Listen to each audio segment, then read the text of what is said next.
ഫിത്ർ സക്കാത്തുമായി ബന്ധപ്പെട്ട ഒരു ചോദ്യമാണ് ഇതിലുള്ളത്. ഫിത്ർ സക്കാത്ത് കമ്മിറ്റി ക്യാഷായി സ്വീകരിക്കുന്നു, അത് ക്യാഷായി തന്നെ വിതരണം ചെയ്യുന്നതല്ലേ ഇപ്പോഴത്തെ കാലത്ത് ഗുണകരം എന്നതാണ്. ഫിത്ർ സക്കാത്തിൻ്റെ കാര്യത്തിൽ പണ്ഡിതന്മാർക്കിടയിൽ പ്രബലമായ അഭിപ്രായ വ്യത്യാസമുണ്ട്. അതിൽ മദ്ഹബിൻ്റെ ഇമാമുകളുടെ അഭിപ്രായ വ്യത്യാസം തന്നെ വെച്ചാൽ ഭൂരിഭാഗം പണ്ഡിതന്മാർ ഷാഫിഈ, മാലിക്കി, ഹംബലി മദ്ഹബിൻ്റെ അഭിപ്രായമനുസരിച്ച് ഒരു നാട്ടിലെ പ്രധാന ഭക്ഷ്യധാന്യം തന്നെ ഫിത്ർ സക്കാത്തായിട്ട് കൊടുക്കണം. ഒരു നാട്ടിലെ പ്രധാന ഭക്ഷ്യധാന്യം ഏതാണോ അതാണ് ഫിത്ർ സക്കാത്തായിട്ട് കൊടുക്കേണ്ടത്. കാരണം റസൂൽ അങ്ങനെ ഫർളാക്കിയതായിട്ടാണ് ഹദീസിൽ വന്നിട്ടുള്ളത്. അതുകൊണ്ട് അതാണ് കൊടുക്കേണ്ടത് എന്നതാണ്. അതേ സമയത്ത് ഹനഫി മദ്ഹബിൽ അനുസരിച്ച് ഈ അഭിപ്രായമൊക്കെ മദ്ഹബുകളിൽ ഉണ്ടാകുന്നത് സഹാബികളുടെ അഭിപ്രായത്തെയൊക്കെ ബേസ് ചെയ്തുകൊണ്ടാണ്. സഹാബികളിൽ പ്രമുഖരായ പലരുടെയും അഭിപ്രായത്തിൻ്റെ ഒക്കെ പിൻബലത്തോടുകൂടി ഹനഫി മദ്ഹബിൽ അഭിപ്രായം ഫിത്ർ സക്കാത്ത് നാണയമായിട്ട് കൊടുത്താലും വിലയായിട്ട് കൊടുത്താലും അത് മതിയാകും എന്നതാണ്, അത് അനുവദനീയമാണ് എന്നതാണ്. എന്നല്ല, ചില സാഹചര്യങ്ങളിൽ പണമായിട്ട് കൊടുക്കുന്നതായിരിക്കും നല്ലത്. അപ്പോൾ പാവപ്പെട്ട ആളുകൾക്ക് ഏറ്റവും ഗുണകരമായത് ഏതാണോ അത് കൊടുക്കണം, അത് കൊടുക്കുന്നതായിരിക്കും കുറച്ചുകൂടി ഗുണകരമായിട്ടുള്ളത്. ആ നിലക്ക് ആലോചിക്കുമ്പോൾ ആധുനിക പണ്ഡിതന്മാർ പൊതുവിൽ സ്വീകരിക്കുന്ന അഭിപ്രായം ഫിത്ർ സക്കാത്ത് പണമായി കൊടുക്കുന്നത് അനുവദനീയമാണ് എന്നും അതാണ് ഇപ്പോഴത്തെ കാലത്ത് കൂടുതൽ ഗുണകരം എന്നുള്ളതുമാണ്. അപ്പോൾ ആ അഭിപ്രായമാണ് സ്വീകരിക്കാൻ നല്ലത്. കാരണം റസൂലിൻ്റെ കാലത്ത് അത് ധാന്യങ്ങളായി അല്ലെങ്കിൽ പഴവർഗ്ഗങ്ങളായിട്ട് തന്നെ കൊടുക്കണം. പ്രത്യേകിച്ചും റസൂലിൻ്റെ കാലത്തൊക്കെ കാര്യമായിട്ട് ഫിത്ർ സക്കാത്ത് കൊടുത്തിരുന്നത് ഈത്തപ്പഴമാണ്. ഈത്തപ്പഴത്തിൻ്റെ പ്രത്യേകത എന്താ വെച്ചാൽ അത് അങ്ങനെ തന്നെ വാങ്ങി അങ്ങനെ തന്നെ കഴിക്കാൻ പറ്റുന്ന സാധനമാണ്.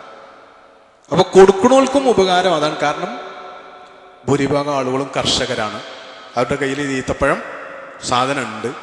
കിട്ടുന്ന ആളുകൾക്കും പണമായി കിട്ടിയിട്ട് പിന്നെ ഈത്തപ്പഴമോ ഭക്ഷ്യധാന്യങ്ങളോ വാങ്ങാൻ പോകുന്നതിനേക്കാൾ നല്ലത് അതങ്ങനെ തന്നെ കിട്ടുന്നതുമാണ് നല്ലത് എന്ന സൗകര്യമൊക്കെ അന്നുണ്ട്. പിന്നെ അന്ന് നാണയങ്ങൾ അത്ര വ്യാപകം അല്ല എന്നുള്ളത് കൂടി അന്നത്തെ ഒരവസ്ഥയാണ്. അപ്പോൾ അതേ സമയത്ത് ഇന്നത്തെ കാലത്ത് ധാന്യങ്ങൾ ഏതെങ്കിലും ഒരു ധാന്യം തന്നെ ഒരാൾക്ക് കിട്ടിയിട്ട് കാര്യമില്ല. പ്രത്യേകിച്ച് നമ്മുടെ നാട്ടിലെ പ്രധാന ധാന്യം എന്ന് പറയുന്ന അരിയാണ്. അരിയായിട്ട് മാത്രം കിട്ടിയിട്ട് കാര്യമില്ല. അരി മാത്രം വെച്ച് തിന്നാൻ പറ്റൂലല്ലോ. പ്രത്യേകിച്ചും പെരുന്നാൾക്ക് തീരെയും പറ്റൂല. അരി മാത്രം വെച്ച് കഞ്ഞി കുടിക്കാൻ പറ്റൂലല്ലോ. അതൊരു ഭക്ഷണമാവണമെങ്കിൽ, പെരുന്നാളിൻ്റെ അന്നത്തെ ഒരു സന്തോഷത്തിനുള്ളൊരു ഭക്ഷണമാവണമെങ്കിൽ അതിലേക്ക് പലതും ആവശ്യമുണ്ട്. എന്ന് മാത്രമല്ല, ഇതിന് അർഹതപ്പെട്ട ഒരാളെ സംബന്ധിച്ചിടത്തോളം ഇത് കൊടുക്കാൻ കുറേ ആളുണ്ടാകും, ഇത് വാങ്ങാൻ അർഹതപ്പെട്ട ആളുകൾ കുറവേ ഉണ്ടാവുക. അപ്പോൾ പലരിൽ നിന്നും കിട്ടും. എല്ലാവരും അരി തന്നെ തന്നിട്ട് അയാൾക്ക് കാര്യമല്ല. അപ്പോൾ പിന്നെ അയാൾ എന്ത് ചെയ്യണം? എല്ലാവരും അരി തന്നതിൽ അയാൾക്ക് ആവശ്യമുള്ള അരി എടുത്ത് ബാക്കി ഉള്ള അരി അയാൾ കൊണ്ടുപോയി വിൽക്കണം. ഈ കൊടുത്ത ആളാണെങ്കിലോ അയാളുടെ കയ്യിൽ ക്യാഷാണ് ഉണ്ടായിരുന്നത്, ഇത് ധാന്യമായിട്ട് കൊടുക്കണമല്ലോ എന്ന് എഴുതിയിട്ട് അയാളത് കടയിൽ പോയിട്ട് ഇടങ്ങാറായിട്ട് വാങ്ങിക്കൊണ്ടുവന്നിട്ടാണ് ഇയാൾക്ക് അരിയായിട്ട് കൊടുത്തത്. ഇയാൾക്ക് എന്ത് ചെയ്യണം? പിന്നെ ഇത് കൊണ്ടുപോയിട്ട് കാശാക്കണം. അപ്പം ഫിത്ർ സക്കാത്തിന് ഇടപെടുന്നത് കാര്യം കിട്ടിയത് ഇപ്പം ആർക്കാ? കച്ചവടക്കാരനാണ് കാര്യം കിട്ടിയത്. ആ കിട്ടിക്കോട്ടെ, അതിന് നമുക്ക് വിരോധം ഉണ്ടായിട്ടില്ല. പക്ഷേ ഈ പാവപ്പെട്ടവൻ അത് വലിയ നഷ്ടമാണ് ഉണ്ടാക്കിയിട്ടുള്ളത്. അപ്പം അതുകൊണ്ട് പണമായിട്ട് കൊടുക്കാം എന്ന് ഹനഫി മദ്ഹബിലുള്ള അഭിപ്രായം ആധുനിക പണ്ഡിതന്മാരിൽ ഭൂരിഭാഗവും സ്വീകരിക്കുന്നതാണ്. അപ്പോൾ ഗൾഫ് പരിചയമുള്ള ആളുകൾക്കൊക്കെ അറിയാം, ഗൾഫ് രാജ്യങ്ങളിൽ ജംഇയ്യകളൊക്കെ ക്യാഷായിട്ടാണ് എന്ത് ചെയ്യുക? ഫിത്ർ സക്കാത്ത് സ്വീകരിക്കുക. 15 റിയാൽ. സൗദിയിലും ഖത്തറിലൊക്കെ ആണെങ്കിൽ ഇപ്പോൾ കുറേ കാലം അങ്ങനെയൊന്നും, ഇപ്പം മാറിയിട്ടുണ്ടോ എന്നുള്ള അറിയില്ല. റിയാലായിട്ടാണ് വാങ്ങുക, ദിർഹമായിട്ട് ആണ് വാങ്ങുക. ആ ആ ആ അതെ, അതാണ് പറയുന്നത്. അപ്പോൾ ഗൾഫ് രാജ്യങ്ങളിലൊക്കെ ജംഇയ്യകളൊക്കെ NGOകളൊക്കെ ഇത് പൈസയായിട്ട് സ്വീകരിക്കുകയും ആവശ്യക്കാർക്ക് പണമായിട്ട് വിതരണം ചെയ്യുകയാണ് ചെയ്യുന്നത്. പൈസയായിട്ട് കൊടുക്കാമെന്ന് പറഞ്ഞാൽ പിന്നെ പൈസയായിട്ട് വിതരണം ചെയ്യാൻ തടസ്സമല്ല. കാരണം ഞാൻ കൊടുക്കാനോ ഞാൻ നേരിട്ട് ഒരു മിസ്കീനിലേക്ക് പണമായിട്ട് കൊടുക്കാന്നുള്ളതാണ്. അപ്പൊ കൊടുക്കുന്നതും വാങ്ങുന്നതും പണമായിട്ടാണ്. നമ്മുടെ കാലത്ത് പ്രത്യേകിച്ചും അതാണ് നല്ലത്. പാവപ്പെട്ടവന് 4 ഭാഗത്തു നിന്ന് 2 കിലോ അരിഞ്ഞിപ്പോൾ നിങ്ങൾ നല്ലത് കൊടുത്തിട്ട് ബസ്മതി അരി തന്നെ കിട്ടി എന്ന് വെക്കുക. അത് കിട്ടുന്നതിനേക്കാളും അയാൾക്ക് നല്ലത് ഒരു 500 രൂപ കയ്യിൽ കിട്ടിയാൽ അയാൾക്ക് ആവശ്യമുള്ള 1 കിലോ അരി വാങ്ങാം, അയാൾക്ക് കുറച്ച് നെയ്യ് വാങ്ങാം, അയാൾക്ക് ആവശ്യമുള്ള ഇറച്ചിയും വാങ്ങാം. അയാൾക്ക് പെരുന്നാൾ സന്തോഷത്തോടു കൂടി, പെരുന്നാളിൻ്റെ അന്ന് പാവപ്പെട്ടവർക്കും ഭക്ഷണം എന്ന് പറയുന്ന ഫിത്ർ സക്കാത്തിൻ്റെ ഉദ്ദേശം സഫലീകരിക്കാൻ അതാണ് നല്ലത്. നമ്മുടെ നാട് ഇപ്പോഴും അതിലേക്ക് വളർന്നിട്ടില്ല. അതിൻ്റെ പ്രധാന കാരണം എന്താണെന്ന് വെച്ചാൽ ഷാഫിഈ മദ്ഹബിൻ്റെ പേരിൽ നമ്മുടെ നാട്ടിലെ പണ്ഡിതന്മാർ അതിൽ വസ്വാസ് ഉണ്ടാക്കുന്നത് കൊണ്ടാണ്. കൊടുക്കുന്ന ആളുകളെയും കൊടുത്താൽ വീടൂല എന്ന് പറഞ്ഞ് പേടിപ്പിക്കുന്നത് കൊണ്ട് ആളുകൾ അതിന് സന്നദ്ധമായി മുന്നോട്ട് വരുന്നില്ല. അതുകൊണ്ട് നമ്മുടേതുപോലുള്ള മഹല്ലിൽ പോലും അത് പ്രാവർത്തികമാക്കാൻ കഴിയുന്നില്ല. ആളുകളിൽ നിന്ന് പണമായിട്ട് നമ്മൾ സ്വീകരിക്കും, എന്നിട്ട് നമ്മൾ അരി വാങ്ങിയിട്ട് കൊടുക്കും. അതെ, കോവിഡ് കാലത്താണ് ഇത്. കോവിഡ് നമ്മളെല്ലാ ധാരണകളെയും അട്ടിമറിച്ചല്ലോ. അക്കൂട്ടത്തിൽപ്പെട്ട ഒന്നാണെന്ത്, കോവിഡ് കാലത്തിന് മുമ്പ് പെരയിൽ മയ്യത്ത് നിസ്കരിക്കാൻ പറ്റുമെന്നില്ലായിരുന്നില്ല ആർക്കും, പലർക്കും. ഇപ്പം എല്ലാവർക്കും പെരയിൽ മയ്യത്ത് നിസ്കരിക്കാനായിട്ടുണ്ട്. അപ്പം അതേ അങ്ങനെ കോവിഡ് കുറേ കാര്യങ്ങളും നമ്മളെ മാറ്റിയിട്ടുണ്ട്. അപ്പം അതിൽ പെട്ടതാണ് കോവിഡ് കാലത്ത് നമുക്ക് പണമായിട്ട് കൊടുക്കേണ്ടി വന്നിട്ടുണ്ട്. കാരണം സാധനം കൊടുക്കുന്നത് സോഷ്യൽ ഡിസ്റ്റൻസ് പാലിക്കാൻ പറ്റാത്തത് കൊണ്ട് ഗൂഗിൾ പേ ആയിട്ട് പണം അയച്ചു കൊടുക്കുന്ന സംവിധാനത്തിലേക്ക് നമ്മൾ പോയിട്ടുണ്ട്. ആ രീതിയാണ് ഏറ്റവും ഗുണകരം. അതാകുമ്പോൾ ഏറ്റവും അർഹതപ്പെട്ട കുറച്ച് ആളുകൾക്ക് വളരെ ആശ്വാസകരമാകുന്ന രീതിയിൽ. പിന്നെ നമ്മുടെ സമൂഹത്തിൽ ഫിത്ർ സക്കാത്തിനെ കുറിച്ചുള്ളൊരു തെറ്റിദ്ധാരണ എന്താണെന്ന് ചോദിച്ചാൽ, പിന്നെ നമ്മൾ എന്താ ചെയ്യാന്ന് ചോദിച്ചാൽ, ഇതെല്ലാവരും ക്യാഷായിട്ട് വാങ്ങി അരി വാങ്ങിക്കൂട്ടിയാൽ കുറേ ഉണ്ടാവും ചെയ്യും. അപ്പം നമുക്ക് കൊടുക്കാനുള്ള ലിസ്റ്റ് നമ്മൾ വലുതാക്കും. അതിലെന്ത് ചെയ്യും, നാട്ടിലെ പണക്കാരൊക്കെ വരും. നമ്മളവിടുന്ന് ഫിത്ർ സക്കാത്തിൻ്റെ അരി കൊടുക്കുമ്പോൾ എൻ്റെ പേരിലൊക്കെ കൊണ്ടുവന്ന് തരും. അപ്പം എന്താ വെച്ചാൽ ഫിത്ർ സക്കാത്തിനെ പലരും കൈകാര്യം ചെയ്യുന്നത് അങ്ങനെയാണ്. അതിന് അർഹതപ്പെട്ട് ഇത് കിട്ടിയിട്ടില്ലെങ്കിൽ ചില പണക്കാരൊക്കെ ചോദിക്കുകയും ചെയ്യും ഫിത്ർ സക്കാത്തിൻ്റെ അരി. കാരണം ആളുകൾ ഇതിനെക്കുറിച്ച് തെറ്റിദ്ധരിച്ചത് ഇത് പള്ളിക്കെന്ന് ബർക്കത്തിന് കിട്ടേണ്ടുന്ന ഒരു അരി കൊല്ലം കൊല്ലം കിട്ടേണ്ട തന്നെയാണ് എന്നാണ്. ആ ധാരണ തെറ്റാണ്. ഫിത്ർ സക്കാത്തിൻ്റെ അവകാശികൾ, സക്കാത്തിൻ്റെ അവകാശികളിൽ തന്നെ ഏറ്റവും അടിസ്ഥാന അവകാശികളായ ഫക്കീറുകളും മിസ്കീനുകളും അവരാണ് എന്ത്, ഫിത്ർ സക്കാത്തിൻ്റെ അവകാശികൾ. അത് കഴിച്ച് കടബാധിതർ പോലെയുള്ള അത്യാവശ്യക്കാരുണ്ടെങ്കിൽ അവരെയും കുറച്ചൊക്കെ പരിഗണിക്കാം. ഇങ്ങനെയാണ് ഫിത്ർ സക്കാത്ത് കൈകാര്യം ചെയ്യേണ്ടത്. ഇങ്ങനെ കൈകാര്യം ചെയ്യണമെങ്കിൽ ലിസ്റ്റ് വിശാലാകാൻ പറ്റൂല. ലിസ്റ്റ് വിശാലാകാതിരിക്കാനും നല്ലത് എന്താണ്, ഇത് പൈസയായിട്ട് കൊടുക്കണം എന്നാണ് നല്ലത്. കാരണം 10 കിലോ അരി നമ്മളെന്തായാലും ഒരു കുടുംബത്തിൽ കൊടുക്കാൻ നമുക്ക് തന്നെ മനസ്സുറക്കൂല. അതിൻ്റെ ആവശ്യമില്ലല്ലോ. ബസ്മതി അരി 10 കിലോ കൊണ്ടേ, അപ്പോൾ 10 കിലോ ബസ്മതി അരി ഹോൾസെയിൽ വിലക്ക് വാങ്ങിയാൽ 500 റുപ്യക്ക് കിട്ടും. സമയത്ത് ഈ മനുഷ്യന് 500 റുപ്യ കൊണ്ടേ കൊടുത്താൽ അയാൾക്ക് ഏറ്റവും ഉപകാരം അയാളുടെ പെരുന്നാളാകുക ആ ക്യാഷ് കയ്യിൽ കിട്ടുമ്പോഴായിരിക്കും. ഇനി ചിലപ്പോൾ അയാൾക്ക് അരി വാങ്ങണ്ടല്ലേ, അയാളുടെ കുട്ടിക്ക് ഒരു കളിപ്പാട്ടം വാങ്ങിക്കൊടുക്കുക എന്നതായിരിക്കും അയാളുടെ പെരുന്നാളിൻ്റെ സന്തോഷം. അയാളത് അനുഭവിച്ചോട്ടെ. അപ്പൊ ദീനിനെ നമ്മൾ എന്ത് ചെയ്യരുത്, അക്ഷരവായന നടത്തിയിട്ട് അതിൻ്റെ ഉപകാരം നഷ്ടപ്പെടുത്തി കളയരുത്. അപ്പോൾ ആധുനികമായി പുതിയ ഫത്വയിലേക്ക് വികസിക്കാൻ നമുക്ക് മുസ്ലിം സമുദായത്തിന് കഴിയണം ഫിത്ർ സക്കാത്തിൻ്റെ കാര്യത്തിൽ എന്നുകൂടി പറഞ്ഞ് അവസാനിപ്പിക്കാം അല്ലേ. കുറേ പ്രധാനപ്പെട്ട ചോദ്യങ്ങൾ തന്നെ പലതും ഇതിലുണ്ട്. പ്രത്യേകിച്ചും സാമ്പത്തിക ഇടപാടുകളുമായൊക്കെ ബന്ധപ്പെട്ട കാര്യങ്ങൾ ഉണ്ട്. പിന്നെ അതിന് മറുപടി പറയാൻ സമയത്തിൻ്റെ ഒരു പരിമിതി ഉള്ളതുകൊണ്ട് പിന്നെ ആഭരണങ്ങളുടെ സക്കാത്തിനെ കുറിച്ചുണ്ട് ഇതിൽ ചോദ്യമുണ്ട്. അതിൽ പണ്ഡിതന്മാർക്കിടയിൽ പഴയ കാലം മുതൽ അഭിപ്രായ വ്യത്യാസമുള്ളൊരു കേസാണെന്ത്, ആഭരണം എന്ന് പറഞ്ഞാൽ സ്വർണ്ണാഭരണത്തെ കുറിച്ചാണ് ഈ പറയുന്നത്. ആഭരണം സ്വർണ്ണ ആയതുകൊണ്ട് സ്വർണത്തിന് സക്കാത്ത് ഉണ്ടല്ലോ, അപ്പൊ ആഭരണമാണെങ്കിൽ സക്കാത്തുണ്ടോ എന്നുള്ള ചർച്ചയാണത്. അപ്പൊ അതില് 2 വ്യത്യസ്ത അഭിപ്രായങ്ങളുണ്ട്. അതിൽ ഭൂരിഭാഗം മദ്ഹബുകളുടെയും അഭിപ്രായം, പ്രബലമായ അഭിപ്രായം അനുസരിച്ച് ഒരു സ്ത്രീ അവൾ സ്ഥിരമായി ഉപയോഗിക്കുന്ന ആഭരണങ്ങൾക്ക് സക്കാത്ത് കൊടുക്കേണ്ടതില്ല എന്നതാണ്. അതിന് സക്കാത്തില്ല എന്നതാണ് പ്രബലമായ അഭിപ്രായം. കാരണം എന്താണെന്ന് ചോദിച്ചാൽ, സക്കാത്ത് നിർബന്ധമാകുന്ന ധനങ്ങളുടെ നിബന്ധനകളിൽ പ്രധാനപ്പെട്ട ഒന്ന് വളർച്ചയുള്ളതാവുക എന്നതാണ്. വ്യക്തിപരമായ ഉപയോഗത്തിനുള്ള സമ്പത്തുക്കളൊന്നും വളർച്ച ഉദ്ദേശിച്ചുള്ളതല്ല. അതുകൊണ്ട് അത്തരം സാധനങ്ങൾക്ക് എന്തില്ല, സക്കാത്തില്ല എന്നതാണ് പൊതു നിയമം. എന്ന് പറഞ്ഞാൽ, ഞാൻ ഉപയോഗിക്കുന്ന വീടിന് എത്ര വില ഉണ്ടെങ്കിലും സക്കാത്തില്ല. ഞാൻ ഉപയോഗിക്കുന്ന വാഹനത്തിന് സക്കാത്തില്ല.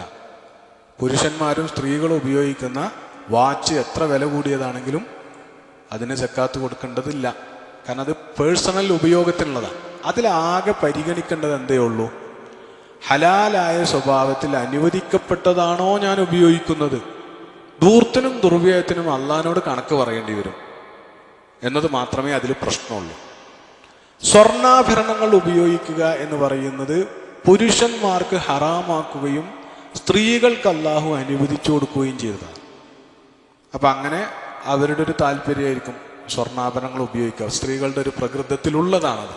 ഇപ്പം ട്രെൻഡ് മാറിയിട്ടുണ്ട്. പുതിയ ജനറേഷനിൽ അവർ വല്ലാതെ ഗോൾഡ് ഉപയോഗിക്കുന്നില്ല എന്നതാണ്. അപ്പോൾ ഈ ഉപയോഗിക്കുന്ന സ്വർണ്ണാഭരണത്തിന് സക്കാത്തില്ല എന്നതാണ് പ്രബലമായ അഭിപ്രായം. കാരണം അത് നീതിയുമല്ല. കാരണം അവർ പേഴ്സണലായി ഉപയോഗിക്കുന്ന ബാക്കിയുള്ളതിനൊന്നും സക്കാത്തില്ല, അവരുപയോഗിക്കുന്ന ആഭരണത്തിന് സക്കാത്തുണ്ട് എന്ന് വരുന്നത് ശരിയല്ല എന്നതാണ്. അതേ സമയത്ത് മറിച്ച അഭിപ്രായമുള്ളത്, ഉപയോഗിക്കുന്ന സ്വർണ്ണാഭരണം ഉപയോഗിക്കുകയൊക്കെ ചെയ്യുക സ്ത്രീകൾക്ക്, പക്ഷേ സക്കാത്ത് കൊടുക്കുന്നത് നിസാബിൻ്റെ പുറത്തായാൽ 85 ഗ്രാം സ്വർണത്തിന് മുകളിലുണ്ടെങ്കിൽ, ഗ്രാമിന് മുകളിലുണ്ടെങ്കിൽ സക്കാത്ത് കൊടുക്കണം എന്ന അഭിപ്രായമുള്ളവരും ഉണ്ട്. ഇതിൽ രണ്ടിലേത് അഭിപ്രായവും സ്വീകരിക്കാവുന്നതാണ്. പ്രബലമായ അഭിപ്രായം, വ്യക്തിപരമായിട്ട് ഞാനും വിശ്വസിക്കുന്നത്, നീതിപൂർവകമായ നിലപാടും സ്ത്രീകൾ സ്ഥിരം ഉപയോഗിക്കാൻ ആഭരണങ്ങളാണെങ്കിൽ അതിന് സക്കാത്ത് കൊടുക്കേണ്ടതില്ല. അത് കഴിച്ചെന്ന് പറഞ്ഞാൽ, ഒരു സ്ത്രീ കയ്യിൽ ഓരോ വളകൾ, കഴുത്തിലൊരു മാല, അങ്ങനെയൊക്കെ കൂടി ഇനിയിപ്പോൾ ഒരു 12 പവൻ തന്നെ ഉപയോഗിക്കുന്നുണ്ട് എന്ന് വെക്കുക സ്ഥിരം, അത് സക്കാത്തിൻ്റെ പരിധിയിൽ പെടുത്തേണ്ടതില്ല. അത് ഉപയോഗിക്കാനാണ് എന്ന നിലക്ക് കൈവശം വെക്കുന്നിടത്തോളം. അതേ സമയത്ത് കുറച്ച് കഴിഞ്ഞപ്പോൾ മാല പൊട്ടി, അപ്പം അടുത്ത് അവിടെ മാറ്റി വെച്ചു, അതൊന്നും ഉപയോഗിക്കണ്ട എന്ന് തീരുമാനിച്ചു. അപ്പം അത് കൊലം മാറി, അത് സക്കാത്തിൻ്റെ കണക്കിൽ വരേണ്ടി വരും. മനസ്സിലായോ? അപ്പോൾ സ്ഥിരമായി ഉപയോഗിച്ചു കൊണ്ടിരിക്കുന്ന ആഭരണത്തിന് സക്കാത്ത് കൊടുക്കൽ നിർബന്ധമില്ല. അത് കഴിച്ച് ഒരു സ്ത്രീയുടെ കൈവശം ആഭരണത്തിൻ്റെ രൂപത്തിലാണെങ്കിലും അല്ലെങ്കിലും സ്വർണം ഉണ്ടെങ്കിൽ അത് 85 ഗ്രാം 24 ക്യാരറ്റ് സ്വർണ്ണമാണെങ്കിൽ, പ്യുവർ ഗോൾഡ് ആണെങ്കിൽ ആണ് ഈ 85 ഗ്രാം എന്ന് പറയുന്നത്. 24 ക്യാരറ്റ് 10.5 പവൻ എന്ന് റൗണ്ട് ചെയ്ത് പറയുന്നതാണ്. 85 ഗ്രാം എന്നതാണ് കണക്ക്.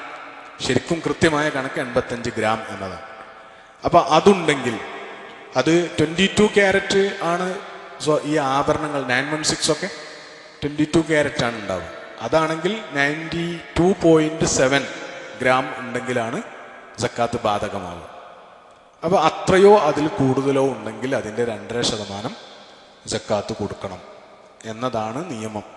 കാരണം എന്താണെന്ന് വെച്ചാൽ അത് നിക്ഷേപമായിട്ടാണ് കയ്യിലുള്ളത്, വ്യക്തിപരമായ ഉപയോഗത്തിന് ആയിട്ടല്ല അത് കരുതി വെച്ചിട്ടുള്ളത് എന്നതാണ് അതിൻ്റെ മാനദണ്ഡം. അപ്പോൾ ആഭരണങ്ങളുടെ സക്കാത്തിൽ ഈ 2 അഭിപ്രായ വ്യത്യാസങ്ങളുണ്ട്. അത് പ്രബലമായ അഭിപ്രായ വ്യത്യാസമാണ്. അപ്പം നിങ്ങൾ വേറൊരാളോട് ചോദിച്ചാൽ അയാൾ ചിലപ്പോൾ തർജീഹ് നടത്തുന്നത്, പ്രബലമായി കരുതുന്നത്, ഉപയോഗിക്കുന്നുണ്ടെങ്കിലും നിസാബ് എത്തിയാൽ കൊടുക്കണം എന്ന അഭിപ്രായമുള്ളവരുണ്ടാവും. അതൊരു സൂക്ഷ്മതയുള്ള നിലപാടാണ് അത്. അതേസമയത്ത് ദീൻ സ്ത്രീകൾക്ക് മേൽ അത് നിർബന്ധമാക്കുന്നില്ല എന്ന് പറയാനാണ് ഞാൻ പഠിച്ചതനുസരിച്ച് എനിക്ക് പറയാൻ തോന്നുന്ന കാര്യം. ഉപയോഗിക്കുന്നതിന് കൊടുക്കണില്ല. മറ്റത് 10 പവൻ പിന്നെ നിസാബ് തികയാത്തത് കൊണ്ട് അതിന് സക്കാത്ത് ബാധകമല്ല എന്നതാണ്. പക്ഷെ അതേ സമയത്ത് ഒരാള് പിന്നെ എന്ത് ചെയ്തു, സക്കാത്ത് നിന്ന് കഴിച്ചിലാവാൻ വേണ്ടിയിട്ട് കണക്കാക്കി ലോക്കർ കൊണ്ടുവച്ചു, ബാക്കി ഉപയോഗിക്കാനും തീരുമാനിച്ചു. അപ്പം എന്താ നിയമം എന്ന് വെച്ചാൽ ഇത് പടച്ചോനോടാണ് കളി എന്നതാണ് അതിനോട് പറയാനുള്ളൂ. അത് നമുക്ക് എന്ത് ചെയ്യാൻ പറ്റില്ല. മനുഷ്യന്മാർക്ക് ദുനിയാവിൽ നിയമം പറഞ്ഞിട്ട് പരിഹരിക്കാൻ പറ്റുന്ന കേസല്ല. ഇത് പ്യുവറായിട്ടൊരു ഇബാദത്തായി നിർവഹിക്കേണ്ടതാണ്. പടച്ചോനോടാണ് കളി. അപ്പോൾ പടച്ചോൻ തിരിച്ച് കളിക്കുമ്പോൾ എന്തൊക്കെ കളി വരുമോ അതിൻ്റെയൊക്കെ നഷ്ടങ്ങൾ സഹിക്കാൻ സന്നദ്ധമായിട്ട് അജാതി കളി കളിക്കണം എന്നതേ അതിനെക്കുറിച്ച് പറയാൻ പറ്റും. അപ്പോൾ അവസാനിപ്പിക്കുകയാണ്. ചോദ്യങ്ങൾ അവസാനിച്ചിട്ടല്ല, ഞാൻ എൻ്റെ ഉത്തരം പറച്ചിലിൻ്റെ ശൈലി കൊണ്ടൊക്കെ ചിലപ്പോൾ കുറച്ച് പലതിലും കുറച്ചധികം സമയമെടുത്തു എന്നതുകൊണ്ടൊക്കെ നീണ്ടുപോയതാണ്. ചോദ്യങ്ങൾ അവസാനിക്കൂല നമ്മുടെ ഒരു ഇതനുസരിച്ച്. അപ്പോൾ കുറേയൊക്കെ ചോദ്യങ്ങളെ അഡ്രസ്സ് ചെയ്യാൻ ശ്രമിച്ചു. അത് കുഴപ്പമൊന്നുമില്ല, നമുക്ക് വരണമെങ്കിൽ വരാം. ബാക്കി ചോദ്യങ്ങൾ അഡ്രസ്സ് ചെയ്യാൻ ആവശ്യമാണെങ്കിൽ നമുക്ക് പിന്നെ ഇതാക്കാം, അല്ലെങ്കിൽ വേറൊരാളെ വെച്ചും നിങ്ങൾക്ക് ഈ ഒരു സെഷൻ നടത്താവുന്നതാണ്. ഏതായാലും നമ്മൾ ഇത്രയും നേരം അള്ളാഹിൻ്റെ ദീനിനെ അറിയിക്കാനുള്ളൊരു താല്പര്യത്തിൻ്റെ പുറത്താണ് നമ്മളിങ്ങനെ ഇരുന്നതും കൂടിയതും പറഞ്ഞതുമൊക്കെ. അള്ളാഹു സുബ്ഹാനഹു വ തആല എന്തൊക്കെയായാലും നമ്മുടെ ഈ സമയം ചെലവഴിക്കലിനെ അള്ളാഹുവിൻ്റെ ദീനിൻ്റെ മാർഗത്തിൽ അറിവ് സമ്പാദിക്കാനുള്ള വലിയ ഒരു പരിശ്രമമായി നമ്മളിൽ നിന്ന് കബൂൽ ചെയ്ത് അറിവിൻ്റെ മാർഗത്തിൽ ഒരാൾ ഇറങ്ങിത്തിരിച്ചാൽ അള്ളാഹു അയാൾക്ക് സ്വർഗത്തിലേക്കുള്ള വഴി എളുപ്പമാക്കി കൊടുക്കുമെന്നാണ് റസൂൽ സല്ലല്ലാഹു അലൈഹി വസല്ലം പഠിപ്പിച്ചിട്ടുള്ളത്. അള്ളാഹു സുബ്ഹാനഹു വ തആല ഇത് നമ്മുടെ സ്വർഗത്തിലേക്കുള്ള വഴി എളുപ്പമാക്കാനുള്ള ഒരു സൽക്കർമ്മമായി നമ്മളിൽ നിന്ന് കബൂൽ ചെയ്യുമാറാകട്ടെ. അള്ളാഹു നമ്മൾ അറിഞ്ഞ കാര്യങ്ങളിൽ നിന്നൊക്കെ നമ്മുടെ ജീവിതത്തിൽ പ്രയോജനം നേടാൻ നമ്മെ സഹായിക്കട്ടെ. കൂടുതൽ ഉപകാരപ്രദമായ ജീവിതത്തിൽ പ്രയോജനപ്രദമായ അറിവുകൾ ദീനിൽ നിന്ന് കരസ്ഥമാക്കിയെടുക്കാനുള്ള കഴിവും അതിനുള്ള സന്ദർഭങ്ങളും അവസരങ്ങളും അള്ളാഹു നമുക്ക് പ്രദാനം ചെയ്ത് അനുഗ്രഹിക്കുമാറാകട്ടെ. അള്ളാഹു നമുക്ക് ദീനിൽ അവഗാഹം നൽകുകയും അള്ളാഹിൻ്റെ ദീനെ മുറുകെ പിടിച്ച ആത്മവിശ്വാസത്തോടുകൂടി ഈ കെട്ടകാലത്തും ജീവിതം മുന്നോട്ട് നയിക്കാൻ, അതുവഴി അള്ളാഹിൻ്റെ പ്രീതിയും പൊരുത്തവും സ്വർഗവും നേടിയെടുക്കാൻ നമ്മയും നമുക്ക് പ്രിയപ്പെട്ട എല്ലാവരെയും പ്രത്യേകമായി തുണക്കുകയും സഹായിക്കുകയും ചെയ്യുമാറാകട്ടെ. റബ്ബനാ ആതിനാ ഫിദ്ദുനിയാ ഹസന വഫിൽ ആഖിറതി ഹസനത വഖിനാ അദാബന്നാർ. റബ്ബനാ തഖബ്ബൽ മിന്നാ ഇന്നക അൻതസ് സമീഉൽ അലീം വതുബ് അലൈനാ ഇന്നക അൻതത് തവ്വാബുർ റഹീം. ഫഗ്ഫിർ ലനാ യാ ഗാഫിറൽ മുദ്നിബീൻ വറഹംനാ ബിഅൻവാഇ റഹ്മതിക യാ അർഹമർ റഹീമീൻ. സല്ലല്ലാഹു അലാ മുഹമ്മദ് സല്ലല്ലാഹു അലൈഹി വസല്ലം. സല്ലല്ലാഹു അലാ മുഹമ്മദ് സല്ലല്ലാഹു അലൈഹി വസല്ലം. اللهم صل على محمد يا رب صل عليه وسلم. وآخر دعوانا الحمد لله رب العالمين والسلام عليكم ورحمة الله وبركاته.